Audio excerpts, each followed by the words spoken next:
1970ஸ்ல அமெரிக்கால ரொம்ப புகழ்பெற்ற ஒரு ஆங்கரா இருக்காரு நம்ம ஹீரோ ஜாக். ஆனா என்னன்னா அவர் எவ்வளவோ முயற்சி பண்ணியும் அவரால் ஃபர்ஸ்ட் பிளேஸுக்கு வர முடியல. அப்படி இருக்கிற டைம்ல ஒரு நாள் திடீர்னு அவரோட ஒய்ஃப் வந்து இறந்து போயிடுறாங்க. ஸோ அதுக்கப்புறம் ஒரு மாசம் பிரேக் எடுத்துட்டு ஜாக் திரும்ப டிவி ப்ரோக்ராமுக்கு வரும்போது அவருடைய ப்ரோக்ராமோடைய ரேட்டிங் எல்லாம் ரொம்ப கீழே இருக்கு. இப்போ எப்படியாவது வந்து அந்த ப்ரோக்ராமை காப்பாற்றி ஆகணுன்ற நிலைமையில் இருக்கிற ஜாக் அந்த ப்ரோக்ராமை காப்பாத்துறதுக்காக என்ன பண்றாருன்னா ஒரு ஹாலோவின் டே அன்னைக்கு பேய் ஓட்டுறவங்களையும் பேய் இல்லைன்னு சொன்னவங்களையும் பேய் இருக்கிற பொண்ணையும் அதை வச்சிருக்கிற இன்னொரு பொண்ணையும் கூப்பிட்டு வராரு. அப்படி கூப்பிட்டு வந்ததுக்கு அப்புறம் அவரோட டிவி ஷோல என்ன ஆச்சு, உண்மையானுமே அங்க பேய் வந்துச்சா இல்லையா, பேய்ங்கிறது உண்மையா இல்லையா, ஜாக்கோட ஷோ வந்து ஃபர்ஸ்ட் பிளேஸ் போச்சா, இப்படிங்கிற பல கேள்விகளுக்கான பதில சொல்ற படம் தான் வணக்கம் ப்ரோ வெல்கம் டு கத்திரிக்கோள். இன்னைக்கு நம்ம 2024 கேமரோன் கெய்ன்ஸ் காலின் கெய்ன்ஸ் ரெண்டு பேரும் சேர்ந்து டைரக்ட் பண்ண லேட் நைட் வித் தி டெவில்ன்ற படத்தை பத்தி தான் பார்க்க போறோம். படத்தோட பிகினிங் ஒரு நியூஸ் ரீல் மாதிரி தான் ஆரம்பிக்குது. 1970ஸ்ல அமெரிக்கால டிவி வந்த புதுசுல அங்க என்னென்ன கலாச்சார சீர்கேடெல்லாம் நடந்தது, உண்மையாலுமே எனர்ஜி கிரைசிஸ்னா என்ன, எல்லாருமே ஏன் நியூக்ளியர் எனர்ஜியை நோக்கி போராடினாங்க, அதுல நிறைய மதவாதிகள் எப்படி ரைஸ் ஆனாங்க, இப்படி அமெரிக்கால கல்ச்சருங்கிறது சீர்கெட்டு போயிருந்த டைம்ல டிவிங்கிறது அதுக்கு முக்கியமான காரணமா இருந்த டைம்ல ஜாக்ன்ற ஒரு ஆங்கர், அவர் தான் நம்ம படத்துடைய ஹீரோ. அவரு வந்து எப்படி சாதாரண ஒரு ஆங்கரை ஆரம்பிச்சு கொஞ்சம் கொஞ்சமா படிப்படியா வளர்ந்து அமெரிக்கால ஒரு தவிர்க்க முடியாத சக்தியா மாறினாரு அப்படிங்கிறது தான் அந்த நியூஸ் ரீல் வந்து சொல்லும். அப்புறம் ஜாக்குக்கு வந்து ஒரு ஒய்ஃப் இருந்தாங்க, அவங்க தான் மேடலின். மேடலினுக்கும் ஜாக்குக்கும் என்ன உறவு, உண்மையானுமே ஜாக்கு சுற்றி என்ன கான்ட்ரவர்சி இருக்கு, அவர் ஏதோ ஒரு சீக்ரெட் கிளப்ல எல்லாம் மெம்பராக இருந்தார் இப்படிங்கிற விஷயத்தையெல்லாம் சொல்லிக்கிட்டு இருக்கோம். அந்த டைம்லேயே என்னென்னா நமக்கு அந்த வாய்ஸ் ஓவரே சொல்லும், இந்த மாதிரி மேடலினுக்கு வந்து கேன்சர் வந்துடும், அதனால மேடலின் வந்து இறந்துருவாங்க. அந்த டைமில் ஜாக் வந்து ரொம்ப டிப்ரெஸ்ஸாக இருந்தார். அப்போ ஜாக் வந்து மேடலினை கூப்பிட்டு வந்து அவங்க இறக்குறதுக்கு முன்னாடி ஒரு ஷோ பண்ணாங்க. ஆனால் அந்த ஷோ கூட ஜாக்னால ஃபர்ஸ்ட் பிளேஸ் வர முடியல. அதுக்கப்புறம் கொஞ்ச நாள்லயே மேடலின் வந்து இறந்துட்டாங்க. அதுக்கப்புறம் ஜாக் வந்து டிப்ரெஸ் ஆகி 1 மாசம் 2 மாசம் ஆளே காணாம போயிடுறாரு. திடீர்னு மறுபடியும் ஜாக் வந்து வராரு. ஆனா வந்து எவ்வளவோ ட்ரை பண்ணி பார்க்குறாரு, ஆனாலும் வந்து அவரோட ஷோவோட ரேட்டிங் வந்து பெருசா போகல. அவரோட ஷோ வந்து முடிய போற டைம்ல அந்த ஷோ வந்து இனிமே யாரும் பார்க்க போறது இல்ல, இதுக்கு யாருமே ஸ்பான்சரும் பண்ண போறது இல்ல, இந்த ஷோ தீரப்போகுது அப்படின்னு எல்லாரும் நினைச்சுக்கிட்டு இருக்கும்போது ஜாக்கோடைய கடைசி டெஸ்பரேட் அட்டெம்ப்டா ஹாலோவின், அதாவது அமெரிக்கால இறந்தவங்களுக்கான பண்டிகை, அதை கொண்டாடுற ஒரு ஹாலோவின் ஃபெஸ்டிவல் அன்னைக்கு அந்த ஷோல ஜாக் வந்து புதுசாக ஒரு திட்டம் போடுறாரு. ஏன்னா எப்படியாச்சும் வந்து இந்த ஷோவில் வந்து ஜாக்கு வந்து அவருடைய ரேட்டிங்கை தக்க வச்சே ஆகணும். அப்படி இல்லைன்னா அவருடைய ஆங்கர் போஸ்ட்டும் போயிடும், அவருக்கு இருந்த மரியாதை ஃபேம் புகழ் எல்லாமே போயிடும். அப்படி இருக்கிற டைமில் அந்த ஷோவை ஆரம்பிக்கிறாங்க. வந்த ஆடியன்ஸ் கிட்ட வழக்கம் போல் சில ஸ்டாண்டப் காமெடிகள்லாம் சொல்லிட்டு அரசியலை பற்றி காமெடியெல்லாம் பேசிட்டு இன்னைக்கு நம்ம ஃபர்ஸ்ட் கெஸ்ட்டை கூப்பிடலாம் அப்படின்னு சொல்லி ஷோவை ஆரம்பிக்கிறாரு. அந்த ஷோ என்னன்னா ஒரு டாக் ஷோ. அந்த டாக் ஷோ இங்கே எப்படி வந்து நீயா நானா இருக்கோ, எப்படி சொல்வதெல்லாம் உண்மை இருக்கோ, இது ரெண்டும் கலந்த ஒரு ஃபார்மெட்டில் இருக்கும். அதாவது என்னன்னா ஒரு ஐடியாவை நம்புறவங்க ஒரு பக்கம், அதை நம்பாதவங்க ஒரு பக்கம், இது ரெண்டுக்கும் நடுவில் இருக்கவங்க ஒரு பக்கம்னு இப்படி 3 வகையான ஆட்களை கொண்டு வருவாங்க. அதுக்கு வந்து ஜாக் வந்து நடுவில் இருந்து எது சரி எது தப்புங்கிறத ஆடியன்ஸ் கிட்ட சொல்லுவாரு. இதுதான் அந்த ஷோவோடைய ஃபார்மெட்டா இருக்கு. ஸோ அப்போ அந்த இடத்துல நமக்கு வந்து என்னன்னா ஜாக்கோடைய ஃப்ரெண்டு, அவருடைய சைட் கிக் காமெடியன், அவரையும் நம்ம கிட்ட காமிச்சிடுறாங்க. அது வந்து ஒரு செட்டுக்குள்ள தான் நடக்குது. அந்த செட்டையும் நமக்கு காமிச்சிடுறாங்க. அங்க நிறைய ஆடியன்ஸ் எல்லாம் இருக்கிறாங்க. அப்ப ஃபர்ஸ்ட் கெஸ்ட்டை கூப்பிடுறாங்க, கிறிஸ்டோன்னு சொல்லிட்டு. யார் அந்த கிறிஸ்டோ அப்படின்னா அவர் வந்து பேய் கூடலாம் பேசுவாரு, அவருக்கு பேய் பேசுறதெல்லாம் தெரியும், பேயோட லாங்குவேஜ் எல்லாம் அவரால் இன்டர்பிரேட் பண்ண முடியும் அப்படின்னு சொல்லி கிறிஸ்டுவை கூப்பிடுறாங்க. கிறிஸ்டுவ அங்கே வந்துட்டு ஆடியன்ஸ் கிட்ட எல்லாம் ஒரு மாதிரி பேசி கனெக்ட் ஆகிட்டு, இதோ நான் இப்போ ஃபர்ஸ்ட் பேச போகிறேன் அப்படின்னு சொல்லி பேசுவார். பேசி இந்த மாதிரி வந்து இந்த பேர் இருக்கு, யாருக்காச்சும் தெரியுமா, இந்த பேர் இருக்கிற ஆள் தெரியுமா அப்படின்னு சொல்லி ஒரு பேர் சொல்லுவார். என்னடா இது பேர், என்னடா இது பேருன்னு அப்படியே தலையில் கை வச்சுட்டு ஃபர்ஸ்ட் எழுத்து பி, பீட்டர்னு யாராவது இருக்கீங்களா, பீட்டர்சன் யாராவது இருக்கீங்களான்னு கேட்பாரு. பீட்டர்சன் எல்லாம் யாரும் இல்லை அப்படின்னு சொல்லி இங்கே ஒருத்தன் வந்து கூப்பிடுவான். பீட்டர் மேன்னு தான் நான் இருக்கேன் அப்படிமா. அப்படியா, பீட்டர் மேன்னு தான் இருக்கீங்களா? உங்களுக்கு எலிசபெத்னு யாராவது தெரியுமா?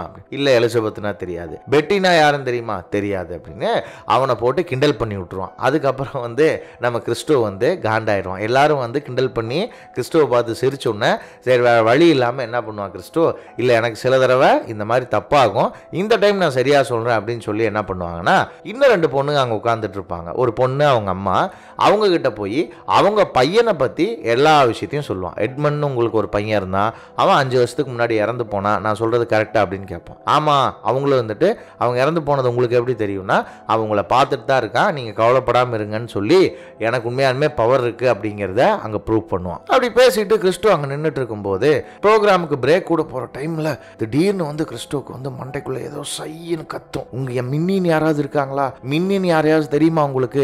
இங்க இருக்கிறவங்கள யாருக்காச்சும் மின்னின்ற ஆளை அடையாளம் தெரியுமா? தயவுசெஞ்சு சொல்லுங்க, என்னால வலி தாங்க முடியல அப்படின்னு கத்தி நெத்தியில வச்சு அமுத்தி கீழே படுப்பாரு. லைட் எல்லாம் ஆஃப் ஆகும். அந்த இடத்துல எல்லாரும் டக்குன்னு அப்படியே பயந்துருவாங்க. என்ன நடக்குன்னே தெரியாது.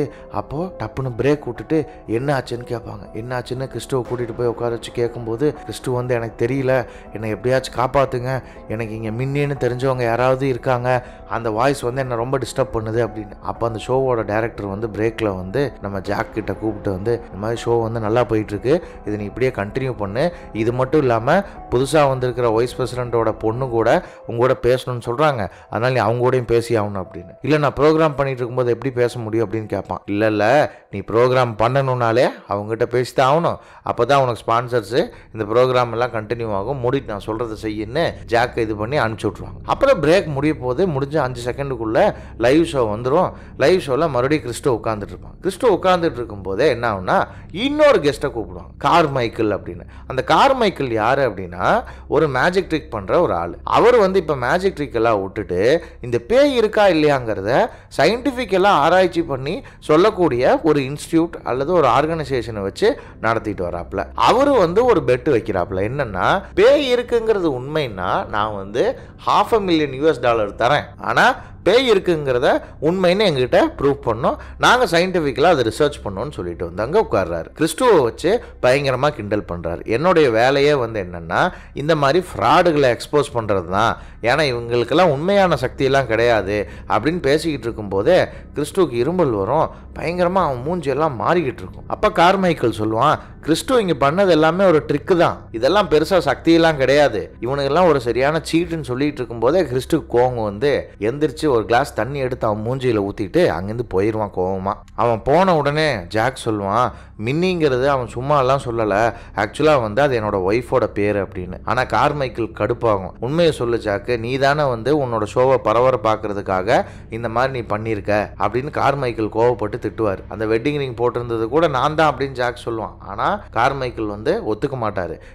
என்ன நீ உண்மையை சொல்லு, எனக்கு ப்ரூஃப் பண்ணு, அப்பதான் நான் ஒத்துப்பேன்னு சொல்லி $1 million அந்த செக்ல எழுதுவாரு. எழுதி $1 million தரேன்னு காட்டும் போதே பார்த்தா கிறிஸ்டுவுக்கு ஏதோ ஆயிடும். அங்கிருந்து கருப்பு கருப்பா வாந்தி வர ஆரம்பிச்சிடும். கார்மைக்கேலோட கோட்லையெல்லாம் அந்த வாந்தி போட்டுரும். டப்புன்னு பிரேக் விட்டுருவாங்க அந்த ப்ரோக்ராம்ல இருந்து. நமக்கு என்ன நடக்குதுன்னே தெரியாது. ஆனா கார்மைக்கேல் விடமாட்டாரு. உண்மையை சொல்லு, நீ தானே ஜாக் இதெல்லாம் பண்ணிக்கிட்டு இருக்க அப்படின்னு சொல்லி ஜாக்கை போட்டு நோண்டிக்கிட்டு இருப்பாரு. அப்ப அந்த டைரக்டர் சொல்லுவாப்ல, இங்க பாரு பயங்கரமா போயிட்டு இருக்கு ஷோ, இதை கண்டினியூ பண்ணு, எக்காரணத்து கொண்டும் இந்த ஃப்ளோவை மாத்திராத அப்படின்னு சொல்லுவார். அப்ப பார்த்தா ஏதோ ஒரு பொண்ணு ஜாக்கை பார்க்க வந்திருக்கும். ஜாக் அந்த பொண்ணை பார்க்க போறதுக்குள்ளேயே டப்புன்னு அந்த கதவை மூடிடும், மறுபடியும் ஷோ ஆரம்பிச்சிடும். ஷோ ஆரம்பிக்கும் போது அடுத்த ஆளை கூப்பிடுவாங்க. அடுத்த ஜாக் கூப்பிட போறது ஜூன்கிற ப்ரொஃபஸரையும் டெல்லிங்கிற ஒரு 12 வயசு பொண்ணையும். ஜூன் ஒரு புக் எழுதியிருக்காங்க. அந்த புக் எதை பத்தினது அப்படிங்கிறதுக்கான டாக்குமெண்ட்ரிக்கான ஃபுட்டேஜை நம்ம முன்னாடி காட்டுறாங்க. அங்க ஒரு நார்மலான ஒரு வீடு இருக்கு. ஆனா அது நார்மலான வீடு இல்ல, சாத்தான கும்பிடுற, சாத்தான மட்டுமே நம்புற சில குரூப்புகள் அதுக்குள்ள இருக்கிறாங்க. அங்க குழந்தைகளை நரபலி கொடுக்கறதுல இருந்து பல கொடிய வேலைகளை அவங்க செஞ்சிட்டு இருக்காங்க. இது கொஞ்ச நாள் கழிச்சு அமெரிக்கால இருக்கிற FBI தெரிய வந்த உடனே அவங்கள பிடிக்கிறதுக்காக அந்த வீட்டை சுத்தி வளைக்கிறாங்க. அப்போ அவங்களோட லீடர் என்ன பண்ணிடுறான்னா, அவங்க எல்லாத்தையுமே கழுத்து அறுத்துக்கிட்டு அந்த வீட்டையும் தீ வச்சு கொளுத்த சொல்லிடுறான். ஸோ அந்த இடத்துலயே அவங்க எல்லாருமே இறந்து போயிடுறாங்க. சாத்தானுக்கு அவங்களே பலி கொடுத்துடுறாங்க. அதுல ஒரே ஒரு பொண்ணு மட்டும் தப்பிச்சிருது. அந்த பொண்ணை தான் ஜூன் வந்து ரெக்கவர் பண்ணி எடுத்துட்டு வராங்க. அந்த தப்பிச்ச பொண்ணு பேர் தான் லில்லி. இப்போ இவங்களை பத்தி தான் நம்ம ஷோல பார்க்க போறோம் அப்படின்னு சொல்லிட்டு கார்மைக்கிள் அங்க உட்கார்ந்துட்டு இருக்காரு.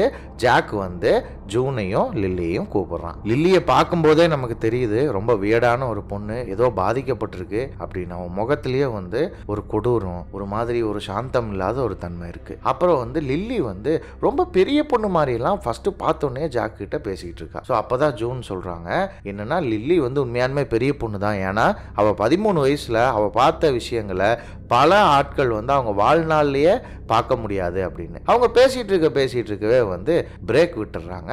பிரேக் விடும்போதே வந்து பார்த்தா ஜாக் கிட்ட லில்லி வந்து அவளோட ஒய்ஃபோட வயசுல பேசியிருப்பா. இதை பார்த்தோம்னா ஜாக்கு பயங்கரமான கன்ஃபியூஷன் ஆயிடும். அந்த கன்ஃபியூஷன் என்ன ஏதுன்னு தீக்கிறதுக்கு முன்னாடியே ஜூன் வந்து ஜாக்கை கூட்டிட்டு போயிடுவா. கூட்டிட்டு போய் அவன் வந்து இந்த ப்ரோக்ராமுக்கு ரெடியா இல்ல, அவன் நடந்துக்கிறது எனக்கே வியர்டா தெரியுது, அவ வியர்டான பொண்ணு தான், வித்தியாசமா தான் இருப்பா, ஆனா இந்த அளவுக்கு வித்தியாசமா இருந்து நான் பார்த்தது இல்ல. அவ வந்து உன் பேரை சொல்றா, உன்னோட ஹிஸ்டரியை சொல்றா, உன்னுடைய ஒய்ஃபோட வாய்ஸ்ல பேசுறா, எனக்கு என்னமோ அது சரியா படல அப்படின்னு அவ பேசிக்கிட்டு இருக்கும் போதே டைரக்டர் அங்க வந்துருவாப்ல. டைரக்டர் அங்க வந்தோடனே ஜூன் அங்கிருந்து போயிட்டா டைரக்டர் வந்து ஜாக்கை கூட்டிட்டு போய் ஒரு விஷயம் சொல்லுவான். என்னன்னா கிறிஸ்டு வந்து ஹாஸ்பிட்டல் கூட்டிட்டு போற வழியிலே இறந்துட்டான்னு. ஜாக்குக்கு அப்படியே கதி கலங்கி போயிடும். என்ன சொல்ற நீ அப்படின்னா, இதெல்லாம் உன்னோட இருக்கட்டும், இதை யாருக்கிட்டையுமே வெளியே சொல்லாத, வெளியே சொன்னீங்கன்னா ஷோவை நிறுத்த சொல்லிடுவாங்க, இப்பதான் ரேட்டிங் வந்து பயங்கரமா போயிட்டு இருக்கு, அதனால நீ இப்படியே கண்டினியூ பண்ணு அப்படின்னு சொல்லி ஜாக்கை சமாதானப்படுத்தி அங்க மறுபடியும் ஸ்டுடியோவுக்கு அனுப்பிச்சு வச்சிருவான். ப்ரோக்ராம் மறுபடியும் ஸ்டார்ட் ஆகும். ஆனா நம்ம கார்மைக்கிள் இருக்கார் இல்லையா, இந்த பேய் எல்லாம் வந்து நான் நம்ப மாட்டேன் அப்படின்னு சொல்றவரு, அவரு வந்து அங்க இருக்கிற ஆடியன்ஸ் கிட்ட எல்லாம் பேசிட்டு இருப்பாரு. உங்களை இந்த ப்ரோக்ராம் கூட்டு வரதுக்கு முன்னாடி ஏதாவது டீட்டெயில்ஸ் வாங்கினாங்களா, உங்ககிட்ட ஏதாவது பேசினாங்களா, நீங்க ஏதாவது உங்களை பத்தின கதைகளை உங்ககிட்ட சொன்னீங்களான்னு பல டீட்டெயில்ஸ் கேட்டுட்டு இருப்பாரு.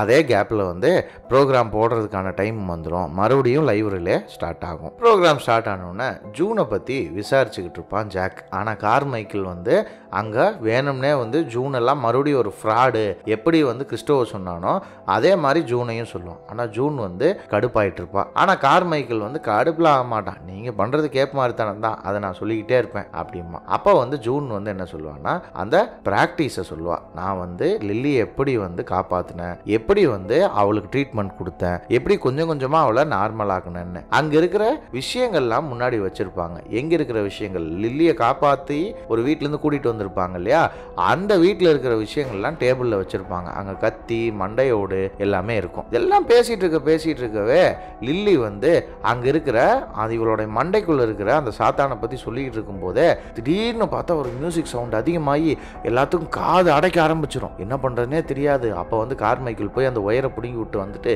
இது சும்மா என்ன கதை விடுறீங்களா என்கிட்ட அப்படின்னு. அப்போ வந்து கார்மைக்கிள் வந்து சொல்லுவான், இது வந்து உண்மையாக இருந்தது அப்படின்னா நீ சொல்கிற அந்த சம்படி, அதாவது அந்த சாத்தானை இங்க கூப்பிடு, இந்த லைவ் ப்ரோக்ராம்ல கூப்பிடுன்னு. ஆனா ஜூன் வந்து முடியாது, ஒத்துக்க மாட்டேன்பா, இது வந்து அதுக்கான அட்மாஸ்பியர் இல்ல, இது கண்ட்ரோல்டான அட்மாஸ்பியர் இல்ல, இதுக்கு நான் ஒத்துக்க மாட்டேன்னு எவ்வளவோ சொல்லுவா. ஆனா வந்து என்ன பண்ணுவானா லில்லி, இல்ல நீங்க கூப்பிடுங்க, அப்பதான் வந்து நம்ம இவங்க கிட்ட நம்ம பொய் சொல்லங்கிறத நம்ப வைக்க முடியும், ஏன் நீங்க வேணான்றீங்கன்னு ஃபோர்ஸ் பண்ணி ஜூனை ஒத்துக்க வைப்பா. ஜாக்கும் இல்ல இதை எப்படியாவது நடத்தி காட்டணுன்ற ஒரு சந்தோஷத்துல போவான்.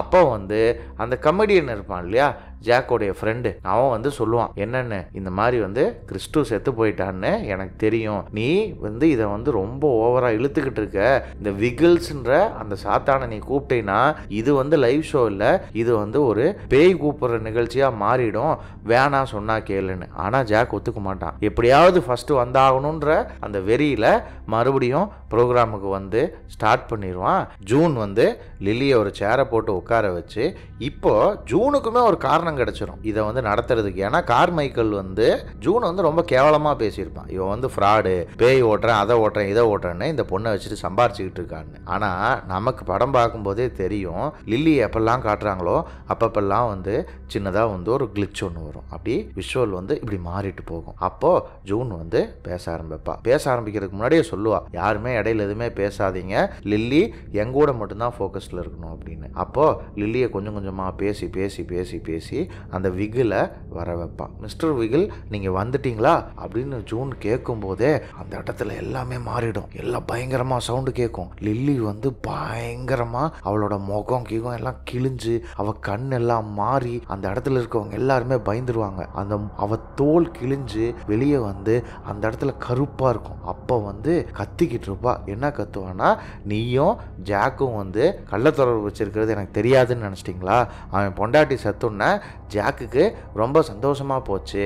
ஏன்னா இப்போ வந்து உங்களோட வந்து அவன் மேட்ரு பண்ணிட்டு சுற்றலாம்ல அப்படின்னு பேசிகிட்டு இருப்பான். அதான் வந்து அது பேசுனது லில்லி இல்லை, அந்த விகில்ன்ற அந்த சாத்தான் வந்து பேசிகிட்டு இருக்கும். அப்போ வந்து ஜூன் கடுப்பாகி பலார்னு ஒரு அப்போட்டுருவா. அப்போட்டா திரும்பி பார்த்தா மறுபடியும் வந்து அங்கே விகில் வந்துடுவான். வந்துட்டு ஜாக் என்ன உனக்கு தெரியுதா அப்படின்னு கேட்பா. இல்லையே, நான் உனக்கு தெரியாதே, நம்ம இது வரைக்கும் பார்த்து இல்லையே அப்படின்னு ஜாக் சொல்லும்போது, எங்கிட்ட நீ பொய் சொல்லாத, ஏன்னா நம்ம முன்னாடியே மீட் பண்ணியிருக்கோம், நம்ம எங்கே மீட் பண்ணியிருக்கோங்கிறத நீ சரியாக சொல்லு பார்க்கலாம் அப்படின்னு சொல்லி லில்லி சொல்லுவா. ஆனால் ஜாக்குக்கு தெரியாது லில்லி என்ன சொல்கிறான்னு. ஏன்னா சொல்கிறது லில்லியே இல்லையே, அந்த சாத்தான் தான் சொல்லும். அப்போ வந்து ஜாக் ஞாபகப்படுத்தி பார்ப்பான். ஏதோ வந்து அவங்க இந்த சீக்ரெட் கிளப் போனதா ஸ்டார்டிங்கில் நம்மகிட்ட சொல்லியிருப்பாங்க. இந்த மாதிரி செலிபிரிட்டிஸ் எல்லாம், டிவி செலிபிரிட்டிஸ் எல்லாம் யூஎஸில் வந்து ஒரு சீக்ரெட் கிளப்பில் இருந்தாங்கன்னு.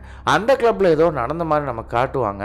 ஆனால் நமக்கு என்னங்கிறது சரியாக புரியாது. அதுக்கப்புறம் அப்படி இப்படி பண்ணி வந்து என்ன பண்ணுவாங்கன்னா, பேசவே வந்து லில்லியோட மூக்குலேருந்து ரத்தம் வரிய ஆரம்பிச்சிடும். கொஞ்சம் கொஞ்சமாக லில்லி வந்து அப்படியே மேலே பறக்க ஆரம்பிச்சிருவா. சேர்லேருந்து அப்படியே ஆகாயத்தில் காற்றுல பறப்பா. அந்த இடத்துல இருக்கவங்க எல்லாருமே பயந்துருவாங்க. அப்படியே கரண்ட் வந்து பாஸ் ஆகும். மேலே போன லில்லியோட சேர் வந்து டப்புன்னு கீழே வரும். டப்புன்னு கீழே வந்தால் அந்த விகில் வந்து லில்லியோட உடம்புல இருந்து வெளியே போயிடுவான். வெளியே போய் நார்மல் ஆயிடுவாங்க.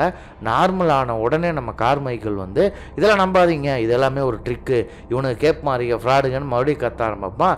அப்போ வந்து பிரேக் விட்டுட்டு நீங்கள் பேசுறதுக்கான டைம் உங்களுக்கு கிடைக்கும்னு சொல்லி கார்மைக்கில் கூட்டிகிட்டு போயிடுவாங்க. அப்போ லில்லியை வந்து தேத்துவாங்க. தேத்திட்டு இருக்கும்போதே ஜூன் வந்து ஜாக் கிட்ட சொல்லுவா, நீ வந்து சரியான சந்தர்ப்பவாதி, என்னை வந்து நீ கரெக்டாக யூஸ் பண்ணிக்கிட்ட, என்னை யூஸ் பண்ணுறதுக்காகத்தான் நீ என் கூட பழகியிருக்க அப்படின்னு சொல்லி கடுப்பாகி திட்டிட்டு போயிட்டு இருக்கும்போதே அந்த சைட் கிக்கில் அந்த ஃப்ரெண்டு அவர் வந்து என்ன சொல்லுவார்னா, அந்த டைரக்டர் கிட்ட இந்த மாதிரி நீ வந்து ரொம்ப ஓவராக போய்கிட்டு இருக்கீங்க, இது ஷோவே கிடையாது, என்னால் இதை பண்ண முடியாது, இங்கே பேய் உண்மையாலுமே வருது, ஏன் உங்களுக்கு புரிய மாட்டேங்குது அப்படின்னு கேட்டுட்டு இருக்கும்போதே அப்போ வந்து சொல்லுவான், என்னன்னா அந்த டைரக்டரு, நீ மூடிக்கிட்டு உன்னோட வேலையை மட்டும் போய் பாரு, நீ அதிக பிரசங்கித்தனமாக பேசிக்கிட்டு இருந்த அப்படின்னா கண்டிப்பாக நீ இதுக்கு வந்து அனுபவிப்ப, நான் உன்னை வந்து விடமாட்டேன், மரியாதையாக அவன் வேலையை பாருன்னு மிரட்டி அவன் அங்கே அனுப்பிச்சி விட்ருவான். அவன் போகிற வழியில் கார்மைக்கேல் கிட்ட உண்மையை சொல்லிடுவான். ஏய், இங்கே மாதிரி நீ பாரு பேய் இல்லை அது இல்லைன்னு சொல்லி சுற்றிக்கிட்டு இருக்க, ஆனால் இங்கேருந்து போன கிறிஸ்டோ வந்து ஹார்ட் அட்டாக்ல இறந்துருக்கிறான். அதுவும்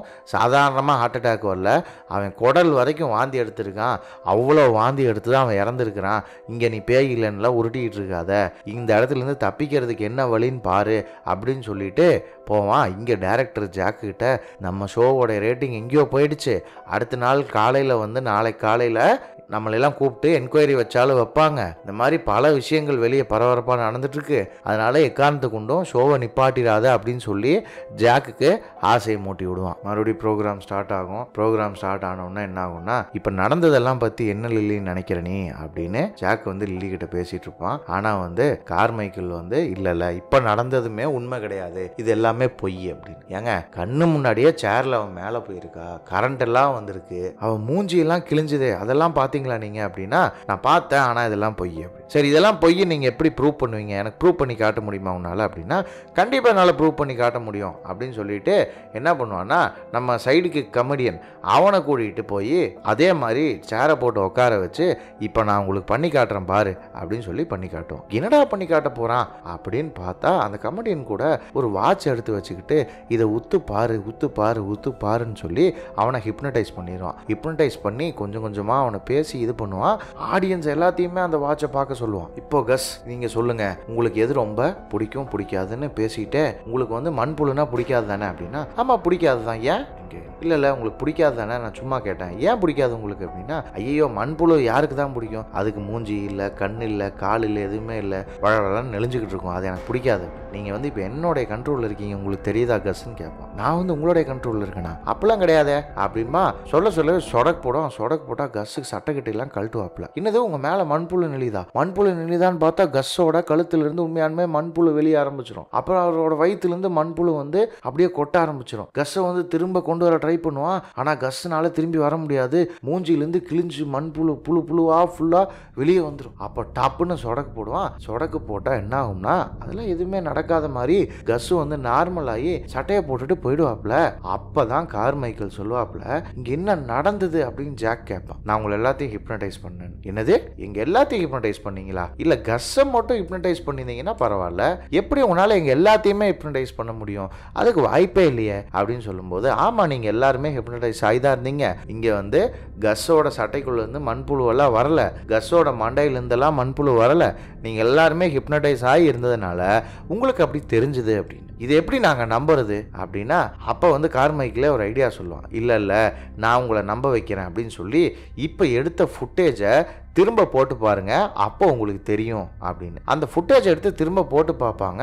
அப்போ தான் நமக்கு தெரியும் என்னென்னா, மண்புழு உன் உடம்புல வருது, மண்புழு உன் மூஞ்சியில் வருது, உன் உடம்பெல்லாம் அரிக்குது, இங்கே ரொம்ப சூடாக இருக்குது, சட்டையை கழட்டுன்னு, இப்படி எல்லா விஷயத்தையும் கார்மைக்கேல் தான் சொல்லியிருப்பான். கஸ்ஸுக்கு இதெல்லாம் நடந்திருக்காது. கார்மைக்கேல் சொல்ல இதெல்லாம் நடந்த மாதிரியே கஸ்ஸு வந்து இமேஜின் பண்ணி அந்த ஸ்டேட்டுக்குள்ள, அந்த டிரான்ஸ்குள்ள போயிருப்பான். ஆனால் பார்க்குற ஆடியன்ஸும் இதே மாதிரி இமேஜின் பண்ணி டிரான்ஸ்குள்ள போயிருப்பாங்க. இதை வந்து மறுபடியும் ஒரு தடவை ரீசெக் பண்ணிக்கிறதுக்காக நம்ம ஜாக் வந்து ஆடியன்ஸ் கிட்ட கேட்பான், எத்தனை பேர் வந்து நீங்க வந்து இந்த மாதிரி ஹிப்னடைஸ் ஆகாம இருந்தீங்க அப்படின்னு. அப்ப ஆடியன்ஸ்ல இருந்து கொஞ்சம் பேர் கை தூக்குவாங்க. நாங்க வந்து ஃபர்ஸ்ட் எடுக்கும் போதே மண்புழுவை நாங்க பார்க்கல, நாங்க ஹிப்னடைஸ் ஆகல அப்படின்னு. அப்போ வந்து ஜாக் வந்து ஒரு மாதிரி ரியலைஸ் ஆவான், ஒத்துக்குவான். ஓ நம்ம வந்து ஹிப்னடைஸ் ஆயிருக்கோம், அந்த மண்புழுவெல்லாம் அங்க வரல, இது வந்து ஒரு மேஜிக் ட்ரிக் தான் அப்படிங்கிறத ஜாக் வந்து அப்போ ஒத்துக்குவான். இதை சொல்லிட்டு இருக்கும்போதே ஜூனுக்கும் வந்து, நான் ஒன்றும் லில்லியை ஹிப்னடைஸ் பண்ணல, நீங்கள் புரிஞ்சுக்குங்க அப்படின்னு பேசிகிட்டு இருப்பாங்க. ஆனால் வந்து ஜூன் வந்து என்ன சொல்லுவாங்கன்னா, இனிமே வந்து நாங்கள் இங்கே இருக்க விரும்பலை, நாங்கள் கிளம்புறோம் அப்படின்னு சொல்லும்போது என்ன ஆகும்னா, லில்லி வந்து சொல்லுவா, இல்லை நம்ம அந்த ஃபுட்டேஜை திரும்ப போட்டு பார்க்கணும். அதாவது வந்து மிஸ்டர் விகில் வந்தார் இல்லையா, அந்த சாத்தான் வந்த ஃபுட்டேஜை இப்போ எப்படி கார்மைக்கேல் பண்ண ஃபுட்டேஜ் நம்ம திரும்ப பார்த்தோம், அதே மாதிரி நம்ம பண்ண ஃபுட்டேஜையும் நம்ம திரும்ப பார்க்கணும் அப்படின்னு லில்லி சொல்லுவா. ஜூன் வந்து வேணான்னு சொல்லுவா. ஆனால் வந்து லில்லி சொல்லுவா, இல்லை இவங்களுக்கெல்லாம் நம்ம ப்ரூவ் பண்ணோம் இல்லையா, அதுக்காகத்தான் நம்ம இவ்வளோ கஷ்டப்பட்டுக்கிட்டு இருக்கோம், இப்போ அந்த ஃபுட்டேஜ் நம்ம கண்டிப்பாக திருப்பி போட்டு தான் ஆகணும் அப்படின்னு சொல்லி திரும்பி போடுவாப்புல. போட்டால் உண்மையானுமே அங்கே என்ன நம்ம பார்த்தோமோ அதே தான் நடந்திருக்கும், அங்கே பேய் இருக்குன்றது எல்லாத்துக்கும் தெரிஞ்சிடும். கார்மைக்கேல் வந்து இது ட்ரிக்கு அது இதுன்னு உளருவான். ஆனால் ஒன்றும் பண்ண முடியாது. அந்த ஃபுட்டேஜ் முடியும் போதே பார்த்தா டப்புன்னு வந்து இங்கே இப்போ ரியல்லையே வந்து லில்லியோட உடம்புல அந்த சாத்தான் வந்து இறங்கிரும். மேலிருந்து மண்டையை பிச்சுக்கிட்டு உடச்சிக்கிட்டு ரெண்டாக போகும். ஒரு சக்தி வந்து இது பண்ணி எல்லாத்தையும் போட்டு அடிச்சு கொள்ளும். கார்மைக்கேல் எல்லாம் அப்படியே கருக்கி எடுத்துரும். ஜூனை அப்படியே மேலே வச்சு கழுத்தை அறுத்து எடுத்துரும். அந்த இடம் ஃபுல்லாக அப்படியே பயத்தில் எல்லாரும் அலறி ஓடிக்கிட்டு இருப்பாங்க. கேப்பில் அப்படியே ஜாக்கும் தப்பிச்சு ஓடிடுவான். டைரக்டர் அவனை கூட்டிகிட்டு போயிடுவான். ஆனால் லில்லி வந்து அப்படியே அந்தரத்தில் பறந்துக்கிட்டு இருப்பா. அவள் மண்டை ரெண்டாக பொழந்து அங்கே அப்படியே சக்தி உள்ளே வந்து கை வழியாக வெளியே போயிட்டு இருக்கும். கரண்ட்டு டிவி பார்க்குறவங்களையும் அதை ஹிப்னடைஸ் பண்ணிக்கிட்டு இருக்கும். அப்போ டப்புன்னு ப்ரோக்ராம் கட் ஆயிரும். ஸ்டேஷன் டிஃபிகல்ட்டிஸ்னு கார்டு வந்துடும். ஆனால் பார்த்தா ஜாக் வந்து மறுபடியும் ஒரு ப்ரோக்ராம்குள்ளே வருவான். என்னென்னமோ பாட்டெல்லாம் பாடிக்கிட்டு இருப்பாங்க. ஜாக் மட்டும்தான் வந்து அங்கே பேய் வந்தது நடந்ததெல்லாம் ஞாபகம் இருக்கும். மற்றவங்களுக்குலாம் எதுவுமே ஞாபகம் இருக்காது. அப்படியே கண்ணை மூடுவான், பார்த்தா இன்னொரு ப்ரோக்ராம். மறுபடியும் அங்கிருந்து போவான், பார்த்தா இன்னொரு இடம். இப்படி மாறிக்கிட்டே இருப்பான். இன்னொரு ப்ரோக்ராம், அங்கே ஏதோ ஒரு பொம்பளை வந்து மண்புழு எடுத்து காட்டும். டப்புன்னு பார்த்தா இன்னொரு ப்ரோக்ராம், அங்கே வந்து அவன் ஒய்ஃப் வந்து ஜாக் கூட உட்காந்து பேசிக்கிட்டு இருப்பா. அப்போ டப்புன்னு இன்னொரு ப்ரோக்ராம். இப்படி பல இடத்துல மாறி மாறி ப்ரோக்ராமாக வந்துக்கிட்டே இருக்கும். ஜாக்குக்கும் ஒன்றும் புரியாது, நமக்கும் ஒன்றும் புரியாது, எல்லாமே குழம்பும். எல்லாரும் டிவி ஆஃப் பண்ணிடுங்க, தயவு செஞ்சு இந்த ப்ரோக்ராம் பார்க்காதீங்கன்னு ஜாக் கதறுவான். கதறிட்டு இருக்கும்போது டப்புன்னு கட்டாயி இன்னொரு ப்ரோக்ராம். அங்கே போய் அவன் வந்து இந்த கான்ட்ராக்ட் சைன் பண்ணிட்டு இருப்பான். சைன் பண்ணிட்டு இருக்கும்போதே டப்புன்னு என்ன ஆகும்னா, அந்த சீக்ரெட் கிளப் இருக்கு இல்லையா, அந்த சீக்ரெட் கிளப் மாதிரி ஒரு இடத்துல வந்து பார்த்தா ஜாக்கை முட்டி போட்டு ஏதோ ரத்தத்தை குடிக்க சொல்லுவாங்க. அங்கே வந்து ஒரு ஆந்தை எல்லாம் இருக்கும். ஜாக் வந்து ரத்தத்தை குடிச்சிக்கிட்டு இருப்பான். அப்படி டப்புன்னு அந்த இடமும் மாறினா அவனோட ஒய்ஃப் வந்து அங்கே கேன்சரில் சாக போகிற ஸ்டேஜில் படுத்துட்டு இருப்பா, தலையில் மொட்டை அடிச்சுட்டு. அப்போ வந்து அவன் ஒய்ஃப் வந்து சொல்லுவா, உன்னை வந்து இவ்வளோ டார்ச்சர் பண்ணிட்டாங்களா, இவ்வளோ கேவலமான ஆளாக நீ மாறிட்டியா அப்படின்னு. நான் இதெல்லாம் நடக்கும்னு எதிர்பார்க்கல, என்னை புரிஞ்சுக்கோ அப்படின்னு அவன் ஒய்ஃப் கிட்ட அவள் பேசிகிட்டு இருக்கும்போதே எனக்கு ரொம்ப பெயின் ஜாஸ்தியாக இருக்குது, தயவு செஞ்சு என்னை கொன்னுடு அப்படின்னு சொல்லுவா. இல்லை மின்னி, என்னால் உன்னை கொல்ல முடியாது அப்படின்னு சொல்லி ஜாக் அழுதுட்டே அவளை கட்டி பிடிப்பான். கட்டி பிடிச்சி 2 பேரும் கிஸ் பண்ணிட்டு இருப்பாங்க. ப்ளீஸ் என்னை அந்த கத்தி எடுத்து குத்து அப்படின்னு சொல்லுவா. ஜாக்கு வேறு வழி இல்லாமல் கத்தி எடுத்து குத்துவான். கட் பண்ணா இங்கே பார்த்தா அந்த ப்ரோக்ராமில் லில்லியை குத்தியிருப்பா. என்னடா இது அப்படின்னு நம்ம பார்த்துக்கிட்டு இருக்கும் போதே கேமரா பின்னாடி போகும். என் டிரான்ஸ்மிஷன்னு இந்த படம் முடிஞ்சிடும். இந்த படத்தோடைய எண்டிங்கான அர்த்தம் என்னன்னா, ஜாக் வந்து அவன் ஃபேமஸ் ஆகிறதுக்காக பல தீய வேலைகளை செஞ்சிருக்கான். அந்த தீய சக்தி வேற யாருமே இல்லை, ஜாக் தான் அப்படிங்கிறது தான் நமக்கு புரிய வர்றது. இந்த படம் மீடியால ஃபேமஸ் ஆகணுன்றதுக்காக பல பேர் பல கேவலமான வேலைகளை செஞ்சிருக்காங்க. எவ்வளோ மோசமான காலகட்டத்தில் இந்த 80s 70s இருந்துச்சுங்கிறது தான் இங்கே சொல்ல வருது. அதாவது இந்த இலுமினாட்டிஸ், இந்த அண்டர் கிரவுண்ட் சீக்ரெட் கிளப்ஸ் எல்லாம் உண்மையானுமே 70s 80ஸ்ல இருந்ததாகவும், அந்த மாதிரி கிளப்ல தான் பெரிய பெரிய ஃபேமஸான டிவி ஆளுங்க இருந்ததாகவும் இந்த படம் சொல்ல வருதுங்கிறது என்னுடைய புரிதல். இந்த படத்தோடைய உங்களுடைய புரிதல் என்னங்கிறத கீழே கமெண்ட் செக்ஷன்ல கமெண்ட் பண்ணுங்க. இந்த நரேஷன் உங்களுக்கு பிடிச்சிருந்தா இந்த வீடியோவை லைக் பண்ணுங்க, உங்க ஃப்ரெண்ட்ஸ் கிட்ட ஷேர் பண்ணுங்க. அடுத்து நாங்க என்ன வீடியோ போடலாங்கிறத கீழே கமெண்ட் செக்ஷன்ல கமெண்ட் பண்ணுங்க. இந்த மாதிரி நல்ல நல்ல வீடியோஸ் போடுற நம்ம கத்திரிக்கோளுக்கு சப்ஸ்கிரைப் பண்ணுங்க.